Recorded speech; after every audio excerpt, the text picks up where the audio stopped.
So,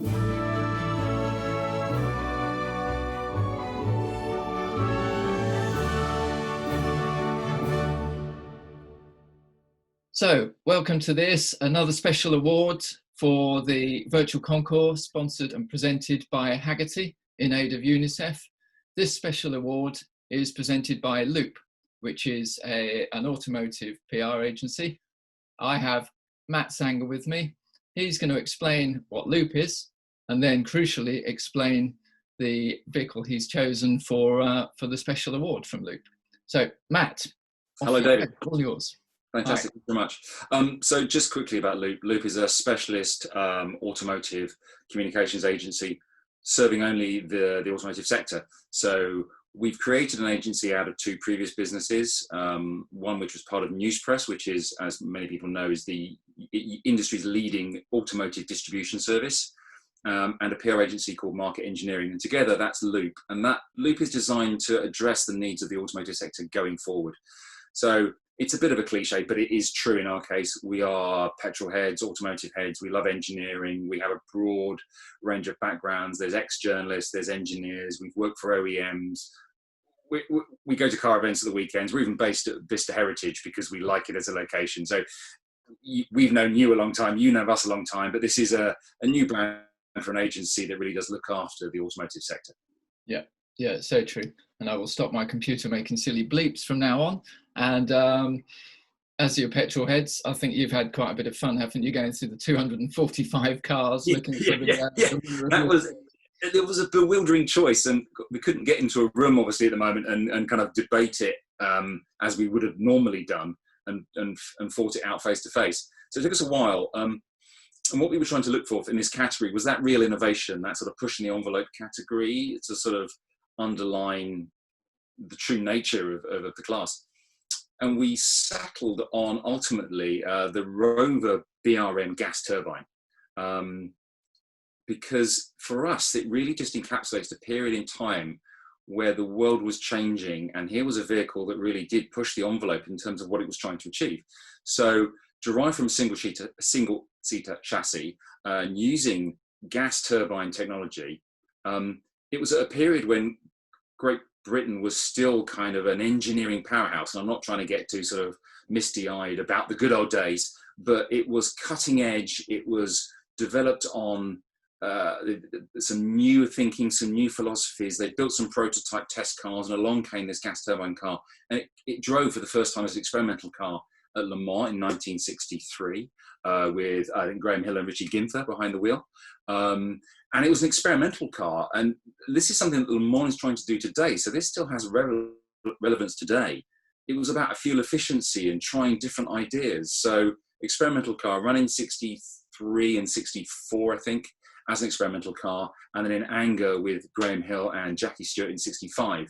And it failed because the technology still wasn't quite there. They couldn't get the heat exchangers to work. The blades of the turbine got damaged through physical matter getting ingested by the air intake.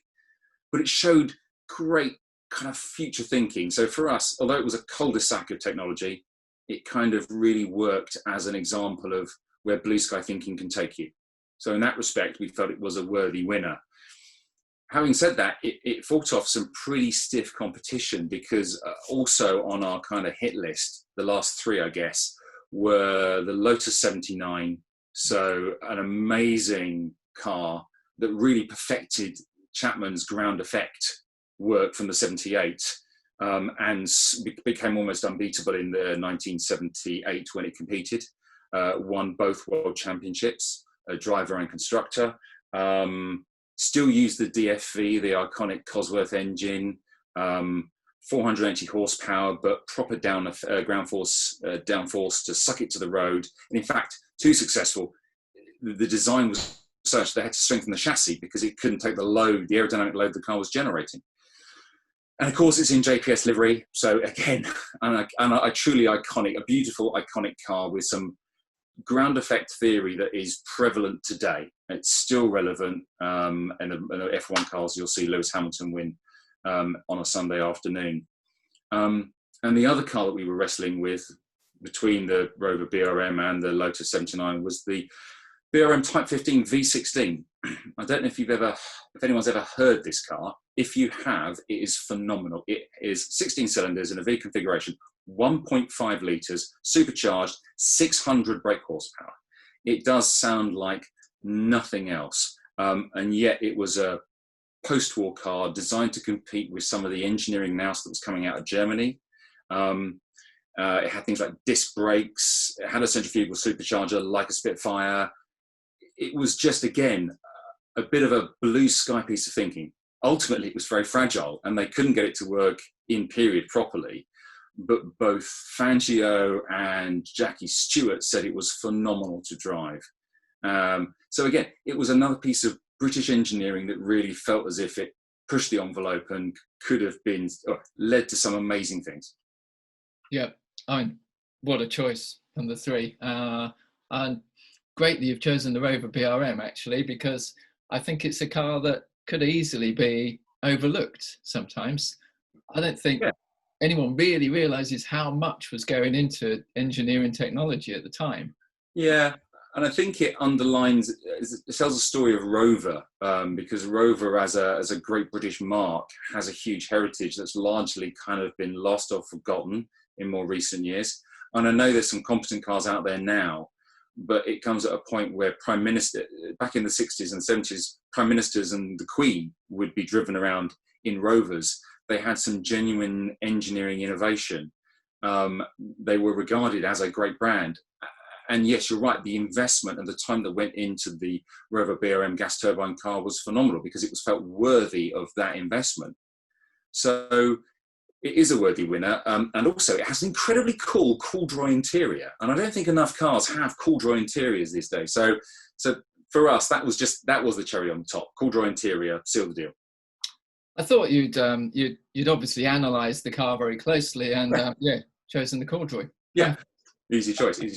But no, it felt to me like, as I said, we felt it really had a certain, encapsulated an epoch of engineering and creativity and just bold thinking. Yeah, you're so right. And in fact, the car is in the British Motor Museum at Gaydon in the UK. And with the Rover BRM is Rover Jet1, which is where they started the gas turbine. That was the first one, absolutely. Yeah. That was the process. I mean, that just looks like a sort of traditional Rover P4 with a top chopped off and a turbine put in. And nobody's going to thank me for that description, but you know, you can see where they were going. If you spend any time behind the scenes at any manufacturer, I think there still are these well, there are, you know them, the mules, these hacks that run around, and they're usually given colloquial names, and then they're bastardized, they're re-welded, they're chopped in half to put a different drivetrain in. And these cars exist still, but they're kept very much behind doors. So going to Gaydon and seeing the two cars side by side and understanding the heritage, I think, is an important part of understanding how cars are still developed to a certain extent. It's just shielded a lot more these days and conducted on secret tracks and kept in laboratories, which is a bit of a shame because as a true petrol head, as an engineering fan, it's always good to see the genesis of a project. It's always good to see the step-off point where somebody went, but we could, that's good, we could do that. Yeah. I mean, I think occasionally the Rover BRM does run. I know it ran in Coventry at the Motorfest a few years back. And I'm going to ask you a question, though, because I'm not sure if I remember correctly. Did it run at Bicester last year? Mm-hmm. Was it at Bicester? I'm not sure either, I'm afraid. No, but it does. It's another one of those cars like the V16 BRM. It sounds unworldly. It sounds amazing because even when you're driving it, apparently this thing is behind you, and it just feels like it's going to suck you in at any moment and devour you. So having to race that for 24 hours, I think, would have been an automotive adventure like no other. So Graham Hill and Jackie Stewart and Richie Ginther, that was an amazing experience, I'm sure. Yeah, absolutely. And they were hitting over 140 miles an hour. And Graham Hill, in fact, did say it sounded like you had a 707 basically starting up behind. Yeah, chasing you down the track. Yeah, absolutely. I think if they got it right, I think it could have really upset. I mean, it was the highest placing British car in '65. And that was with all the technical issues they had. And they had to monitor the temperatures carefully because it was overheating because of the turbine issues. Another few years, and it could have caused a massive upset. And it's like any great engineering stories, any racing car really gets it right the first year. Look at the story of the Ford Gt40. Despite what Hollywood movies may tell you, it took them a while to get that right. And the car was first built in Slough, and it wasn't successful until they could get it on the track, sort out the aero, and dial it in. And I think that would have been the case with the Rover BRM. If they'd had the time and the resources, that could have been a world conquering car. It really could. So yeah, I'm very chuffed that you've chosen that for a special award, the most ingenious car in Concours Virtual, presented by Loop. Brilliant choice. And thank you so much, Matt. That's right. Fantastic.